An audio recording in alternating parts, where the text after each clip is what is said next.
बखूबी छुआ। अब देखना है कि शब्दों का यह ताना बाना कैसा हुआ। आदरणीय विभागाध्यक्ष महोदया, पूजनीय गुरुजन, हमारे अग्रज और मेरे प्यारे सहपाठियों, आप सभी को सादर प्रणाम। आज हमने प्रेमचंद जी के जीवन और कहानियों के विषयों पर बहुत सुंदर बातें सुनी। साहित्य में भी किसी विषय को सुंदर और जीवंत बनाने का काम लेखक के लिखने का तरीका यानी कि शिल्प करता है, और आज मैं उनके शिल्प पर ही अपने विचार रखने जा रही हूँ।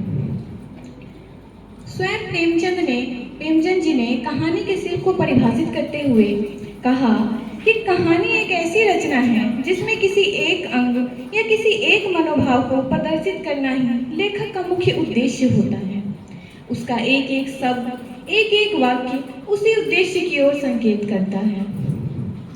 प्रेमचंद से पहले हिंदी कथा साहित्य देवकी नंदन खत्री के तिलिस्म अय्यारी और लल्लू लाल की किस्सा गोई के जादुई संसार में कैद था। प्रेमचंद का सबसे पहला शिल्पगत योगदान यह था कि उन्होंने कहानी को मात्र मनोरंजन के घेरे से बाहर नहीं निकाला, बल्कि जीवन की ठोस वास्तविकताओं तथा आधुनिकता विधागत अनुशासन से उसको जोड़ा। इसको हम कई भागों में ऐसे तो बांट के देख सकते हैं, लेकिन मैं यहाँ मुख्यतः 3 भागों में बांट के देखती हूँ। तो सबसे पहले उनकी चरित्र सृष्टि और अंतर्मन का मनोविज्ञान। प्रेमचंद के शिल्प की सबसे बड़ी विधागत खूबी है कि पात्रों की सजीवता। उनकी कहानियों के पात्र काल्पनिक देवदूत नहीं हैं, बल्कि वे हाशिए पर खड़े किसान, मजदूर, दलित, स्त्री आदि को उन्होंने अपनी कहानियों में नायक के तौर पर दिखाया है। चाहे वह ईदगाह का हामिद हो या पूस की रात का हल्कू या फिर बूढ़ी काकी। प्रेमचंद पात्रों के बाह्य रूप रंग के रेखा चित्र से कहानी शुरू करते हैं, और लेकिन धीरे धीरे उसके अंतर्मन के मनोविज्ञान को बहुत सूक्ष्मता के साथ उकेरते हैं। उनके पात्रों का क्रिया व्यापार ही कहानी के शिल्प को आगे बढ़ाता है। दूसरी अगर हम उनकी बात देखें तो भाषा और स्वाभाविक संवाद। प्रेमचंद की भाषा ही उनका सबसे अचूक कलात्मक शक्ति है। उन्होंने किसी कठिन तत्संप्रधान या शास्त्रीय भाषा के बजाय हिंदुस्तानी भाषा का सहज शिल्प गढ़ा, जिसमें उर्दू की रवानगी, हिंदी का ठेठपन और मुहावरेदारी एक साथ घुला हुआ था। संवाद के नजरिए से नमक का दरोगा या परीक्षा जैसी कहानियों में संवाद बहुत छोटे, चुटीले और पात्र के सामाजिक स्तर के अनुकूल थे।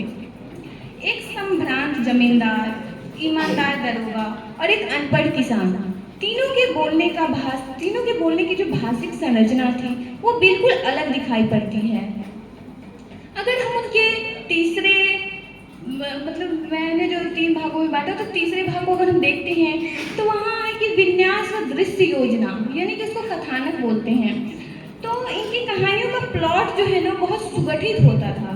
वे शुरुआत किसी केंद्रीय द्वंद्व से करते थे और अंत तक आते आते उसे चरम बिंदु पर पहुंचाकर एक गहरा प्रभाव छोड़ते थे। जैसे परीक्षा कहानी में सुयोग्य दीवान की खोज का कौतूहल हो, या फिर शतरंज के खिलाड़ी में 2 नवाबों के माध्यम से गिरती हुई सामंती संस्कृति का दृश्य। कोई भी वाक्य या घटना अनावश्यक नहीं होते हैं, बल्कि संपूर्ण कथानक एक सूत्र में बंधा नजर आता है।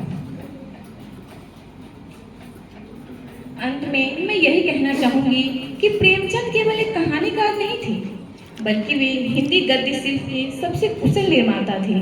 उन्होंने कहानी विधा को जो रूप, रंग, भाषा और संरचनात्मक गरिमा प्रदान की, उसी के कारण आज हिंदी कहानी विश्व साहित्य के समक्ष दृढ़ता के साथ खड़ी है।